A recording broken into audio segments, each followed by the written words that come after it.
그 뒤 이렇다 할 진척이 없었습니다. 그 사이 백두산은 창바이산이란 이름으로 한 해 200만 명의 중국인이 즐겨 찾는 최고의 명승지로 변신했고 중국 당국은 막대한 수익을 거두고 있습니다. 아직은 우리 땅으로 오를 수 없는 백두산.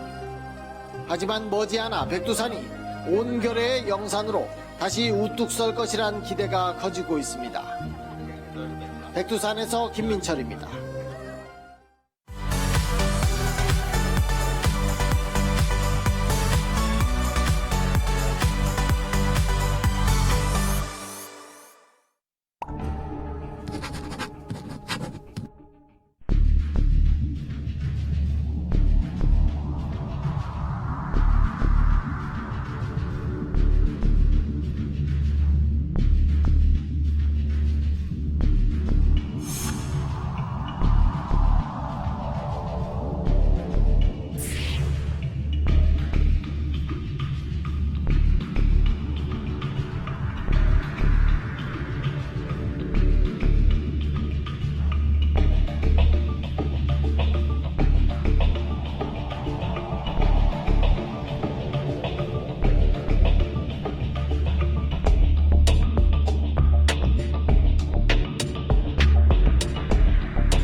운전 중엔 위험한데.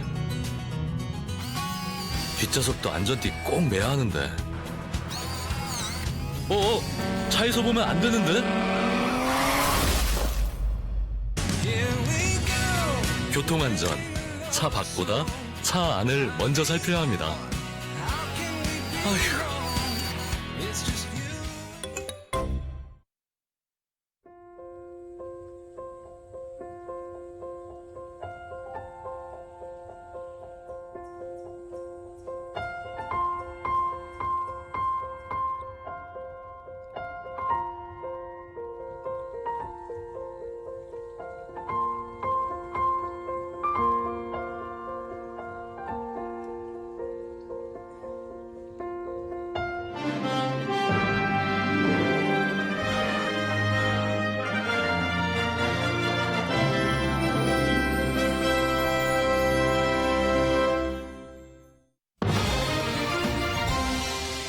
미국이 태평양 전쟁 당시 해외 전몰자 유해를 발굴하는 과정에서 한국인 강제징용자로 추정되는 유해를 발견했지만 유해는 화장된 뒤 일본으로 넘어가 일본 군인들과 함께 묻힐 가능성이 높은 것으로 KBS 취재 결과 확인됐습니다.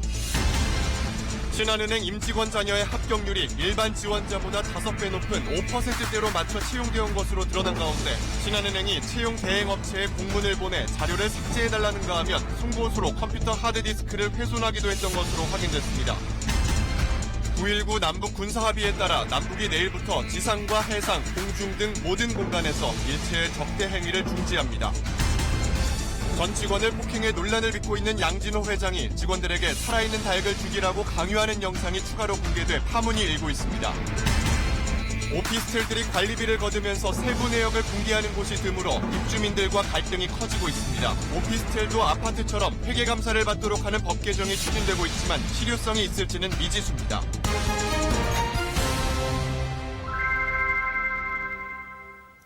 여러분 안녕하십니까? 9시 뉴스입니다. 일제 강제징용 피해자들에 대한 대법원 배상 판결이 한일 관계의 새로운 과제로 떠올랐습니다. 여기에다 태평양 전쟁 당시 일본군에 끌려가 희생된 한국인 강제징용자들 유해가 새로 발견됐습니다. 그런데 전쟁터에 총알바지로 동원된 한국인 강제징용자들 유해가 조만간 일본 정부에 인계돼 신분 확인 절차도 없이 소실될 가능성이 높다고 합니다. 오늘 첫 소식 서지영 기자입니다. 키리바시 공화국의 수도 타라와. 1943년 미군은 일본 본토 공격에 교두보를 마련하기 위해 당시 일본군이 점령했던 타라와 섬에 대규모 상륙 작전을 펼쳤습니다. 일본군도 각종 요새와 진지를 구축하고 결사항전에 나섰습니다. 나흘 동안 이어진 타라와 전투에서 숨진 미군은 1,696명, 일본군도 3,000여 명이 전사했습니다. 일본군의 요새와 진지를 구축한 인원은 다름 아닌 강제징용된 한국인들이었습니다. 1,200여 명이 끌려왔는데 전투가 치열해지자 총알바지로 투입되면서 상당수가 목숨을 잃었습니다. A wounded Jap soldier. We took very few of these. Most of our prisoners were Korean laborers. 미 국방부 산하 전쟁포로 실종자 확인국 DPAA가 최근 유해 발굴 작업을 벌인 결과 상당수의 아시아계 유해가 미군 유해와 뒤섞여 발견된 것으로 전해졌습니다. DPAA 관계자는 이 가운데 김모 씨라고 적힌 한국인 유품이 있다고 말했다고 정부 관계자가 밝혔습니다. 이 관계자는 진지구축에 동원됐다가 전투 과정에서 숨진 한국인 강제징용자의 유해일 가능성이 높다고 설명했습니다. 문제는 미국이 발굴한 아시아계 유해는 일본 정부에 인계하도록 돼 있다는 것입니다. 타라와 전투에서 숨진 강제징용자들은 590여 명. 이들의 유해는 신분 확인과 고국에 돌아올 기회조차 갖지 못한 채 일본으로 넘어가 소실될 위기에 놓여 있습니다. KBS 뉴스 서지영입니다. 일본 정부에 인계되면 한국인 강제징용 피해자 유해는 일본군 유해와 함께 무명 전몰자 묘지에 묻히게 됩니다. 결국 죽어서도 고향의 가족품으로 돌아오지 못하는 기구한 운명을 맞게 됩니다. 도쿄에서 이승철 특파원입니다. 오키나와 격전지 중 한 곳에서도 유해 발굴이 한창입니다. 한국 징용자들도 끌려온 것으로 알려진 곳입니다. 私は今まで見つかっている遺骨の中に朝鮮人の方たちもいる可能性は非常に高いと思っています。 오키나와 등의 일본군 유해 발굴에 소극적이던 일본은 아베 정부 들어 특별법을 만들고 재단을 설립하는 등 적극적인 태도를 보이고 있습니다. 2016년 총리의 하와이 방문을 계기로 지금은 미군이 발굴한 아시아계 유해까지 모두 넘겨받고 있습니다. 미국과의 화해를 외치고 과거 전쟁을 끌어안자며 일본군을 추모하고 결과적으로 침략을 미화하려는 의도가 깔려 있습니다. 私たちを結びつけたものは寛容の国土 일본은 유해를 수습하면 현지에서 화장해 본국으로 옮겨옵니다. 그리고 화장하지 않은 유골 일부 등을 토대로 DNA 감정을 통해 유족을 찾습니다. 후생 노동성이 보관 중인 유해는 18,000명분에 달하는데 기본은 유족 요청에 따른 감정. 문제는 유족 찾기가 제대로 이루어지지 않을 경우에 이곳에 있는 일본 국립묘지에 일본군과 우리 징용자가 함께 묻히는 상황이 빚어지게 된다는 점입니다. 무명 전몰자 묘역인데 이미 안치된 무연고 37만 명 속에는 우리 징용자가 있을 가능성도 매우 높습니다.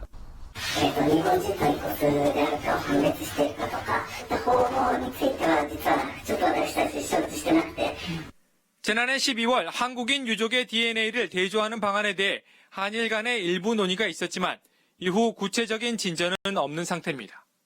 도쿄에서 KBS 뉴스 이승철입니다. 강제징용 피해자에게 배상하라는 대법원 판결에 대해 일본 전범기업, 즉 신일본제철은 매우 유감이다. 청구권은 이미 끝난 문제다라는 입장입니다.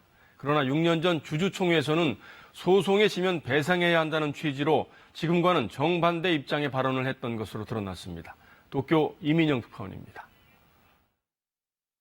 2012년 신일철 죽음, 옛 신일본제철이 주주총회를 열었습니다. 주요 의제는 징용 배상 문제. 한국 소송에서 지면 배상금을 지불할 것이냐는 주주의 질문에 신일본제철의 임원은 어떤 경우에도 법률을 지키지 않으면 안 된다고 답변했습니다. 소송에서 지면 배상을 해야 한다는 말을 한 겁니다. 우리 대법원이 징용 피해자 패소 판결을 뒤집고 사건을 고등법원으로 돌려보낸 지 한 달여가 지난 시점이었습니다. 신일본제철의 징용 피해자 재판을 지원하는 일본의 한 시민단체가 당시 상황을 자세히 기록했습니다. 株主総会で新日鉄の経営者が言ったことはいずれにしても法律は守らなければならない。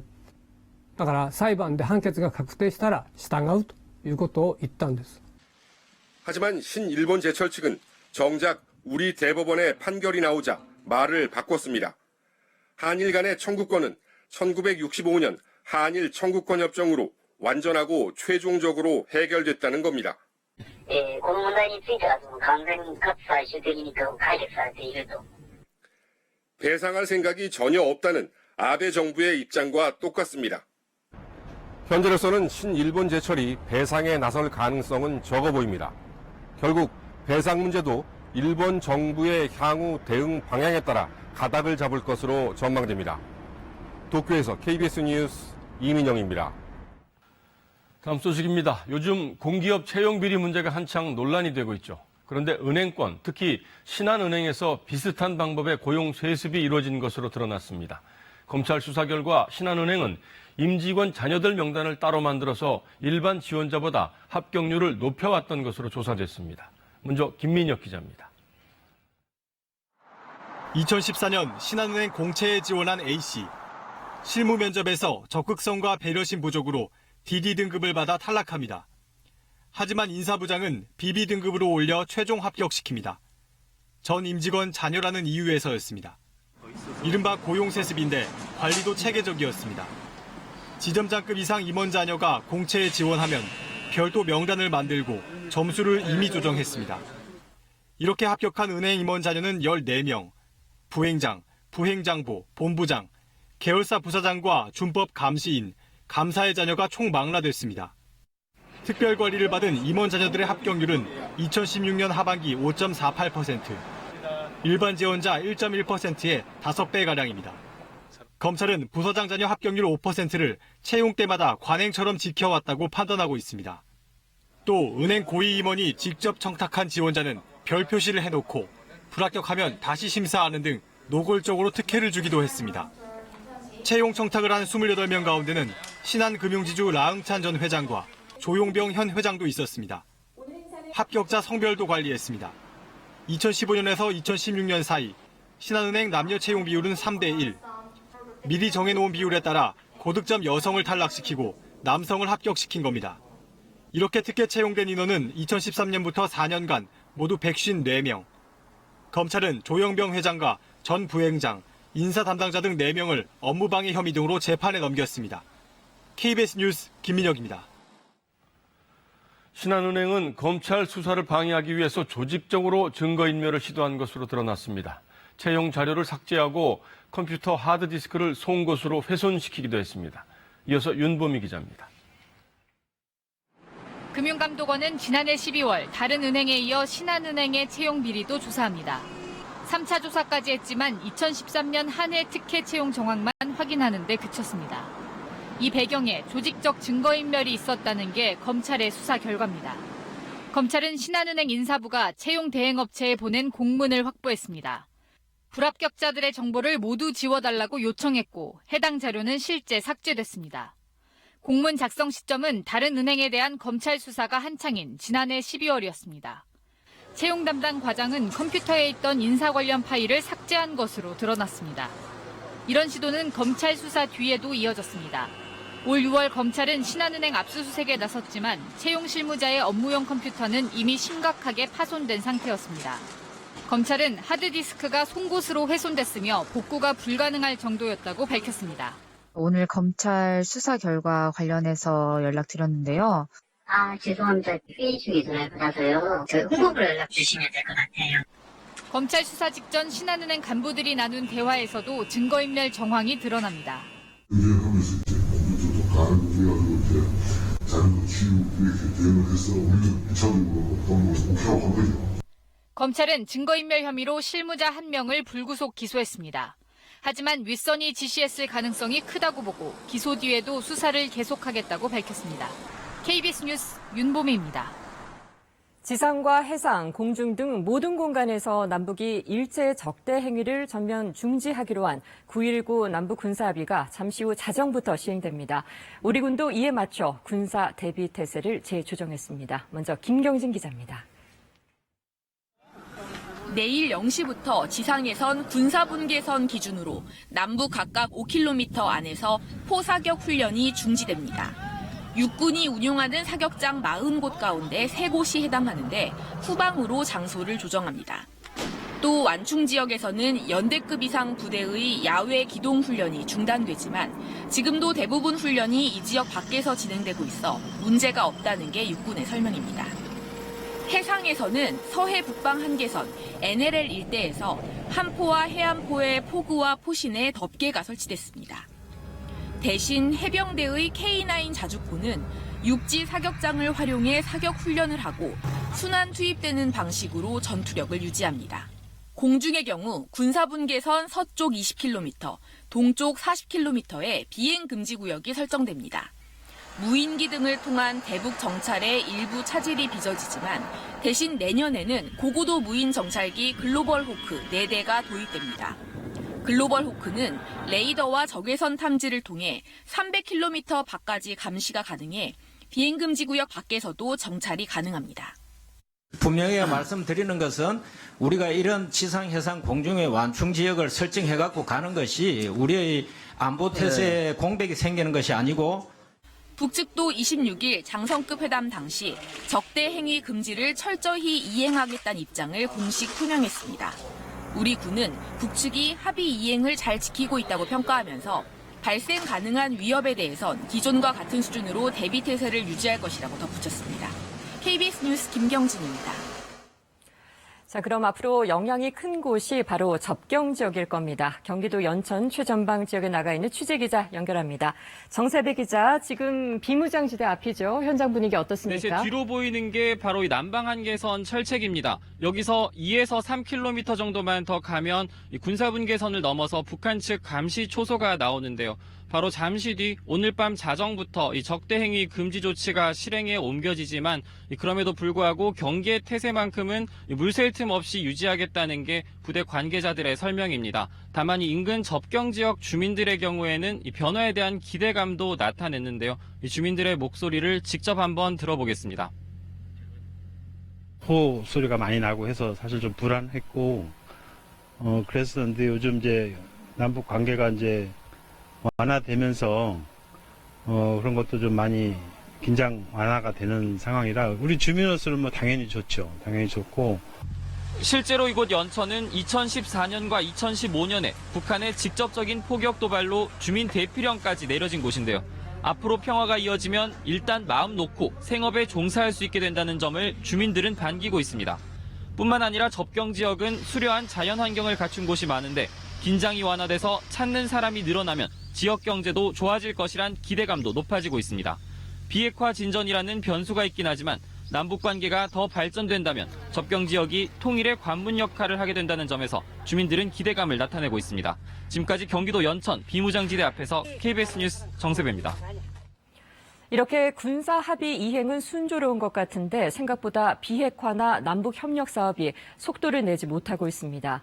우리 정부는 미국과 함께 대북 문제를 협의할 워킹 그룹을 구성하기로 했습니다. 박경호 기자입니다. 이달 안에 열기로 했던 북측 예술단의 서울 공연 가을이 왔다.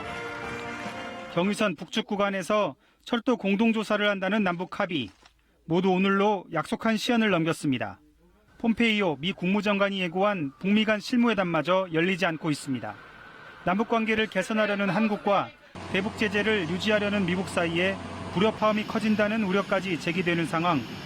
한미 양국이 대북 문제를 함께 논의할 실무협의체, 이른바 워킹그룹을 구성하기로 한 것은 이런 상황을 의식한 것으로 보입니다. 미 국무부는 대북 제재 이행과 유엔 제재 속에서 남북 협력을 이어가기 위한 한미 간 외교적 노력을 강화하기 위해서라고 밝혔습니다. 때문에 협의체를 통해 한미 간 공조가 긴밀해질 것이란 기대도 있지만 미국 측이 남북관계 속도를 견제할 수 있다는 분석도 나옵니다. 그래서 지금 국면에서는 가급적 협상에 집중할 수 있도록 남북한이 좀 더 이행에 관련해서는 조금 더 조정을 해달라. 아마 그런 뜻이 상당히 크게 내포돼 있다고 볼 수 있겠습니다. 이와 관련해 정부 당국자는 우리가 먼저 협의체를 제안했다고 밝혔습니다.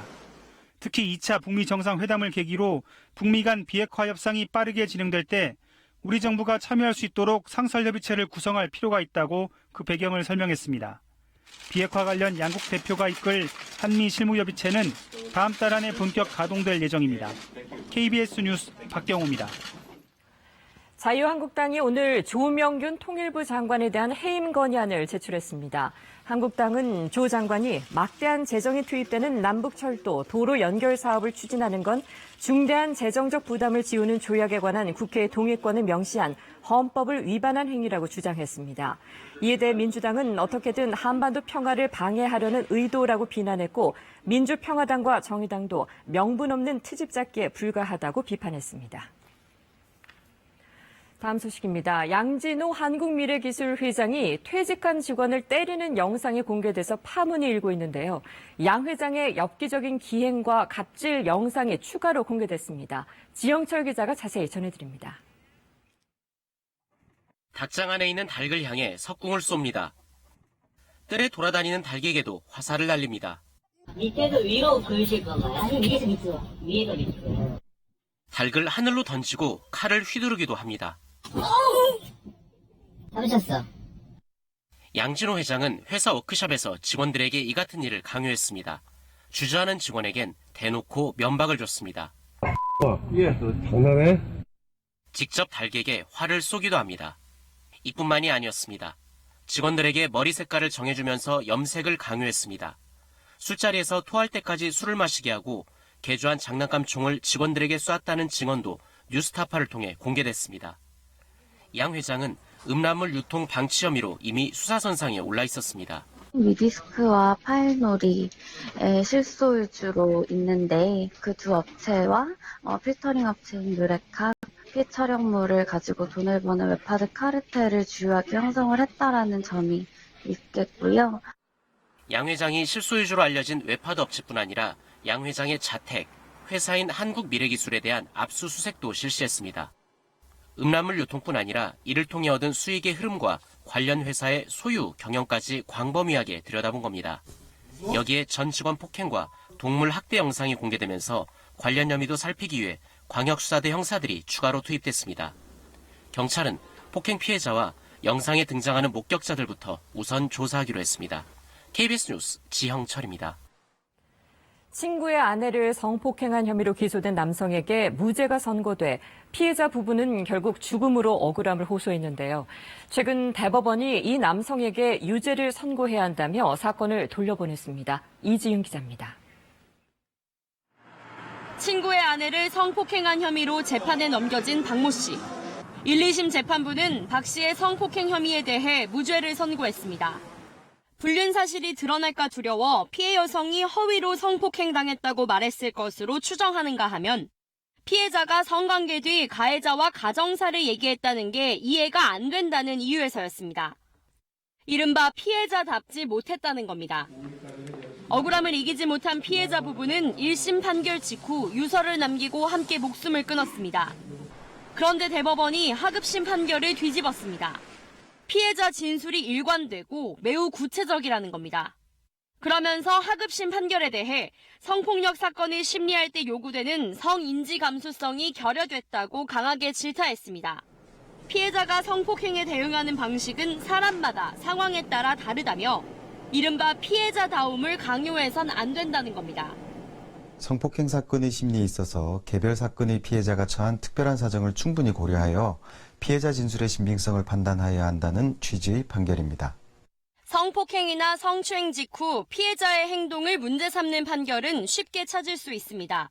빨리 그 상황을 벗어나기 위해서 가해자에게 더 친절하게 대한다던가 친절하게 말을 한다던가 그런 상황도 충분히 있을 수 있거든요. 그러니까 그런 부분에 대해서도 성인지 감수성을 가지고 고려를 해라. 최근엔 안희정 전 충남도지사 사건의 1심 재판부도 김지은 씨가 피해자답지 못했다고 판단해 논란이 일기도 했습니다. KBS 뉴스 이지윤입니다. 어제 5.18 민주화운동 당시 계엄군이 저지른 성폭력을 국가가 처음 확인했다는 소식 전해드렸는데요. 대부분의 성폭행 사건이 이 집단으로 행해졌습니다. 김채린 기자입니다. 계엄군들이 여성들만 차에 태워 납치한 뒤 야산에서 성폭행했다. 무장한 군인들이 교복을 곤봉으로 젖히며 가슴을 들여다봤다. 정부 공동조사단이 파악한 성폭력 피해 사례 일부입니다. 조사단이 확인한 계엄군의 성폭행 17건은 대부분 집단으로 행해졌습니다. 군인들한테 잡혀가지고서 이제 그런 경우를 당했는데 또 뭐 한 사람이 하는 것이 아니라 또 동료 군인과 뭐 2명 이상 뭐 이런 경우들이 이제 있다라고 하는 것. 감옥에 가둔 여성을 성고문하고 길 가던 임산부를 성추행하는 등의 성폭력도 이번 조사에서 40여 건 확인됐습니다. 가슴 등 신체를 훼손당한 여성 시신을 봤다는 진술도 여럿 나왔습니다. 성폭력 피해는 5.18 초기에 금남로 등 광주 중심부에서 22일 이후에는 광주교도소 등 외곽에서 주로 보고됐습니다. 계엄군 배치나 시기별 이동 경로와 비슷합니다. 성폭행 피해자 가운데 대면 조사를 받은 7명은 가해자의 인상착의를 뚜렷이 진술했습니다. 40년 가까운 세월이 흘렀지만 지금도 군복만 보면 속이 울렁거리고 정신과 치료를 받았어도 잊히지 않는다며 여전한 고통을 호소했습니다. 군복을 보는 걸 좀 불편해하시고 개구리복이라고 표현을 하셨거든요. 특정 신체 부위를 계속 닦는 행위를 자꾸 하시니까. 공동조사단은 이번 조사 결과는 피해의 일부라면서 피해자의 추가 신고와 가해자의 양심 고백을 기대했습니다. 또 국가는 공식 사과하고 피해자의 명예회복과 치유, 진상조사를 통한 가해자 처벌 검토를 제언했습니다. KBS 뉴스 김채린입니다. 이러한 상황에서 가해자에 대한 조사는 늦어지고 있습니다. 강제 조사권을 가지고 있는 국회 진상규명조사위원회가 나서야 하는데도 출범조차 못하고 있습니다. 정현욱 기자가 취재했습니다. 9월 시행된 이른바 5.18 특별법의 핵심은 진상규명조사위원회 설치입니다. 국회의장과 여야 교섭단체가 9명의 위원을 선정하기로 했지만 자유한국당이 위원 명단을 제출하지 않고 있습니다. 여야가 초당적으로 참여하자는 위원회 취지를 고려해 한국당 추천을 기다리다 보니 법 시행 한 달이 넘도록 출범도 못하고 있는 겁니다. 자유한국당이 5.18 북한군 개입설을 주장한 극우 논객 지만원 씨를 추천하려 한다는 보도도 있었지만 당 지도부는 명백한 오보라고 부인했습니다. 한국당은 7인의 추천위원회를 구성해 위원을 물색해왔지만 대부분 정치적 부담을 이유로 기피한 것으로 알려졌습니다. 객관적이면서도 상식적인 위원 선발이 결코 쉬운 일은 지금 우리 당 사정으로서는 아닙니다. 특별법은 조사위원회에 강제적인 조사권을 부여했습니다. 조사 대상자와 참고인에게 출석이나 자료 제출을 요구할 수 있고 거부할 경우 동행명령장을 발부하거나 검찰에 압수수색영장 청구를 의뢰할 수 있습니다. 이 때문에 조속한 진상규명을 위해서는 한국당 추천위원이 없는 상황에서라도 일단 조사위를 출범시키자는 요구가 나오고 있습니다. 일부 보수 세력이 공공의적을 제거하는 데 함께 분노하기보다 오히려 정치적 유불리를 시험하며 이를 비유하는 작금의 모습에 심각한 우려를 금할 수 없다. 조사위원회 활동 시한은 2년입니다. 조사 대상자 대부분이 고령인 만큼 진상규명의 마지막 기회를 이렇게 흘려보내서는 안 된다는 절박한 목소리가 높아지고 있습니다. KBS 뉴스 정현욱입니다. 요즘 1인 가구나 소규모 창업자들이 늘어나면서 오피스텔에 거주하는 분들이 많아졌습니다. 그런데 오피스텔은 아파트에 비해서 매달 관리비가 훨씬 많이 나오는데도 회계 감사를 받지 않기 때문에 관리비가 어디에 어떻게 쓰이는지 입주민들은 도무지 알 길이 없습니다. 그 실태를 박민철 기자가 취재했습니다. 148세대가 사는 서울 강서구의 14층짜리 오피스텔입니다. 여기서 온라인 쇼핑몰을 운영하는 김모 씨는 월 평균 15만 원씩 청구되는 관리비 내역서가 날아올 때마다 스트레스를 받습니다. 처음에 이게 오피스텔 소개받을 때는 관리비 한 5, 6만 원이라고 말씀하셨거든요. 뭔가 좀 잘못된 것 같기는 해요. 김 씨의 관리비 내역서를 살펴봤습니다. 아파트처럼 전기와 수도 요금 외에 다양한 항목이 들어있습니다. 승강기 유지비로도 780원씩 빠져나갑니다. 하지만 승강기는 버튼을 눌려도 먹통인 경우가 다반사입니다. 수치가 너무 많이 나가는 것 같다 하는데 통장이라든지 이 내역서 이런 걸 전혀 공개를 안 하니까 모르고 있습니다. 입주민들은 관리비 세부 내역 등을 공개하라며 소송을 제기했습니다. 경리 전문가가 다 해가지고 다 관리회사에서 와가지고 다 배부하고 있어요. 그 사람들 게이트 입주금. 또 다른 오피스텔도 비슷한 갈등을 겪고 있습니다. 사무실 크기가 13.62제곱미터에 불과한데 관리비가 터무니없이 비싸다는 겁니다. 우리 소득도 안 있는데 이거 이번에도 소득도 나왔어요. 설명이 안 되는 부분들이 많단 말이에요. 이런 관리비 민원 건수는 해마다 증가 추세입니다. 올해도 지난 8월까지 서울시에 116건이 접수됐습니다. 입주민들을 상대로 관리비를 과다하게 부과를 해도 입주민들은 그 서류를 볼 수도 없고 그래서 내라는 대로 내는 그런 실정입니다. 법무부는 오피스텔도 아파트처럼 의무적으로 회계 감사를 받도록 법을 바꾸겠다고 밝혔지만 150세대 이상에만 해당됩니다. KBS 뉴스 박민철입니다. 라돈 침대 때문에 우리 사회가 한바탕 홍역을 앓았었죠. 침대 말고도 여러 가지 생활용품에서 종종 라돈이 검출돼 시민들을 불안하게 만들곤 하는데요. 정부가 만든 연구기관에서는 라돈 검출 여부만 분석할 뿐 우리 몸에 얼마나 해로운지 여부는 평가하지 않고 있습니다. 이런 연구기관을 도대체 왜 만든 건지 이해가 안 됩니다. 김범주 기자입니다. 음이온 효능을 앞세우는 온수 매트 제품. 간이 측정기로 재봐도 환경부 기준치의 2배가 넘는 라돈이 나옵니다. 이 칫솔엔 트루말린 성분이 들어있는데 라돈 침대 사태를 불러온 모나자이트와 비슷한 방사성 광물입니다. 기초과학지원연구원 분석 결과 실제 두 제품 모두 라돈이 검출됐습니다. 우리 몸엔 얼마나 안 좋은 걸까? 분석 결과만으론 알 수 없습니다. 연구원에 관련 평가 장비가 없기 때문입니다. 저희는 단순한 분석 전문 기관이라고 생각하시면 됩니다. 인체 유해성 평가는 안 한다는 건데 제품 판매 여부를 결정하기 위해 분석을 맡긴 업체들은 허탈하다는 반응입니다. 전화를 했어요. 어떻게 해야 되냐고. 우리는 이게 검출이 돼야 안 되냐 그거를 측정하는 데지 니네가 알아서 해라. 그렇다고 연구원이 유해성 측정이 가능한 다른 기관에 평가를 요청한 것도 아닙니다. 그 결과를 어떻게 사용하느냐는 그 의뢰자들의 몫이거든요. 실제 연구원은 라돈 침대 사태 이후 34개 제품에서 라돈 검출을 확인했지만 위해성 평가를 의뢰한 건 단 한 차례도 없었습니다. 문제가 된 건 대부분 칫솔과 생리대, 이불처럼 흔히 쓰는 생활용품입니다. 라돈 침대 참사 뒤에도 여전히 감시체계가 구멍이 뚫려 있는 셈입니다. 정보를 바로 공개하고 국민들에게 공유할 수 있는 제도를 만들어야 합니다. 소비자들의 건강을 위해선 위해성 평가를 강제하는 법적 근거가 절실하지만 라돈 사태 5달이 지난 지금까지도 국회에 제출된 관련 법안은 단 한 건도 없습니다. KBS 뉴스 김범주입니다. 요즘 우리 경제가 부진의 늪을 벗어나지 못하고 있습니다. 지난달 산업활동 지표들도 우울한 상황이었습니다. 생산과 소비가 모두 부진했고 현재 경기 상황을 알려주는 경기 동행 지수도 6개월 연속 하락세를 보였습니다. 임세음 기자입니다. 지난달 승용차 판매는 전달보다 12.4% 줄었습니다. 소비를 늘려보겠다고 정부가 차에 붙는 개별 소비세를 깎아주고 있는데도 소용이 없었습니다. 회복세를 보이던 중국 관광객 수가 다시 줄어드는 바람에 중국인들에게 잘 팔리는 화장품 판매도 감소를 했습니다. 전체적으로 소비는 2.2% 줄었습니다. 넉 달 만의 감소인데 그 폭도 올해 중에 가장 큽니다. 물건이 잘 안 팔리니까 생산도 부진할 수밖에 없습니다. 자동차 생산이 4.8% 줄었고 수출이 시원치 않아서 OLED, LCD 같은 디스플레이 관련 전자부품 생산도 7.8% 감소를 했습니다. 전 산업 생산이 1.3% 줄었는데 돌아보면 5년 반 만에 가장 큰 감소폭입니다. 그나마 설비 투자가 7달 만에 플러스가 되기는 했는데 알고 보면 SK 하이닉스 청주공장 준공 덕분이었습니다.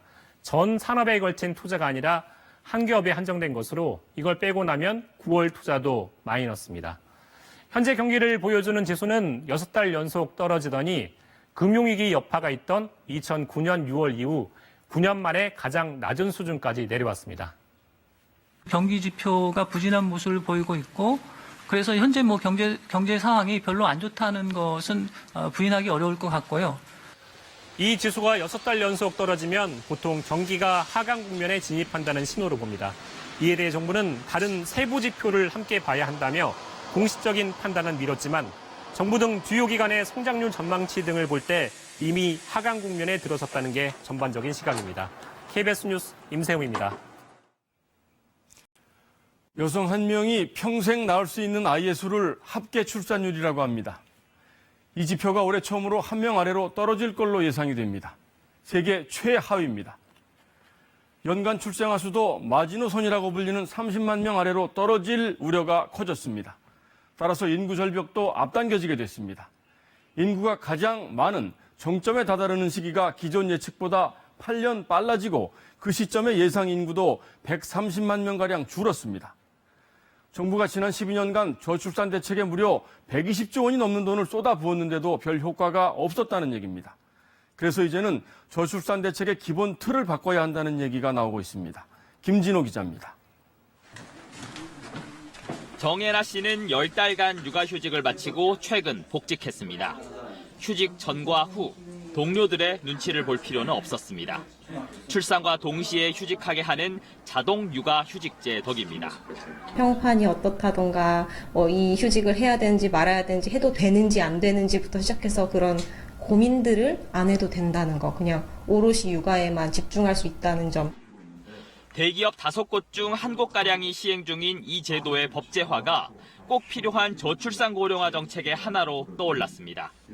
관련 토론회에서는 또 보육의 질을 높이기 위한 보육교사 2부제 도입과 육아기의 근로시간 단축을 요구할 수 있는 권리, 노사가 만든 기금으로 육아휴직 때 소득을 보전하는 제도도 제안됐습니다.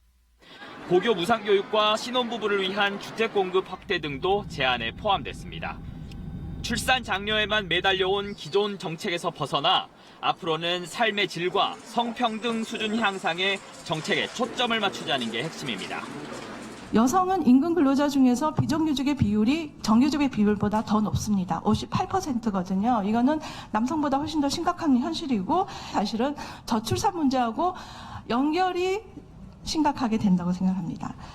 전문가들은 또 저출산 대책은 정권 변화와 상관없이 중장기적이고 일관되게 추진해야 한다고 입을 모았습니다. 정부는 이번에 제안된 제도들을 검토해 저출산 정책의 틀을 바꿀 대책을 다음 달 안에 발표할 예정입니다. KBS 뉴스 김진호입니다. CJ 대한통운에서 또 안전사고가 일어나 직원 1명이 목숨을 잃었습니다. 얼마 전 아르바이트생이 감전사고로 숨진 지 2달 만입니다. 평소 작업장 안전교육이 소홀했다는 증언도 나오고 있습니다. 정부는 작업 중지 명령을 내리고 안전규정 준수 여부를 조사하고 있습니다. 조정아 기자입니다.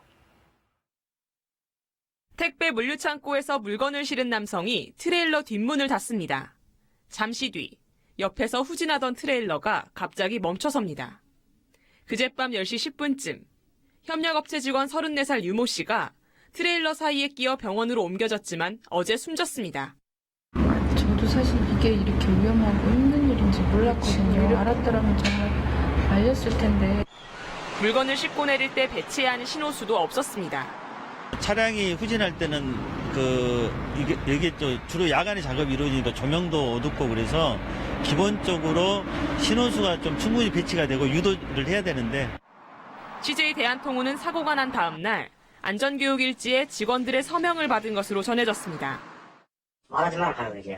안전교육 우리가 받지를 않거든요. 거짓말로 그냥 초등학교를 쓰고 하는데 갑자기 자필로 다 사인을 하라 하는 거예요. 무슨 사인이요? 안전교육 받았다는 거. CJ 대한통운 측은 평소 안전교육에 문제가 없다는 입장입니다. 안전교육 받고 따라서 지난번에 신규인력 때 들어오거든. 사용자로 그것도 다른 이렇게 말씀하시는 건데 1시간 이상씩 들어가는. 대전지방고용노동청은 전면 작업 중지 명령을 내리고 산업안전보건법 위반 여부를 조사하고 있습니다. 이 회사에서는 앞서 8월에도 20대 아르바이트 대학생이 작업 도중 감전돼 숨지는 사고가 났습니다. KBS 뉴스 조정아입니다. 경남 거제에서 20대 남성이 길에서 폐지를 주워 생활하는 50대 여성을 무차별 폭행해 숨지게 했습니다. 이 남성은 술에 취해 기억이 나지 않는다고 밝혔는데 경찰은 계획된 살인으로 보고 구속 기소했습니다. 최진석 기자입니다. 어두운 도로에서 남성이 무릎을 꿇은 여성에게 발길질을 합니다. 키 180cm가 넘는 건장한 남성의 무차별 폭행은 30분 넘게 이어졌습니다. 4일 새벽 2시 30분쯤 20살 박모 씨가 길에서 폐지를 줍던 58살 여성을 폭행했습니다. 행인의 신고로 박 씨가 검거되고 여성은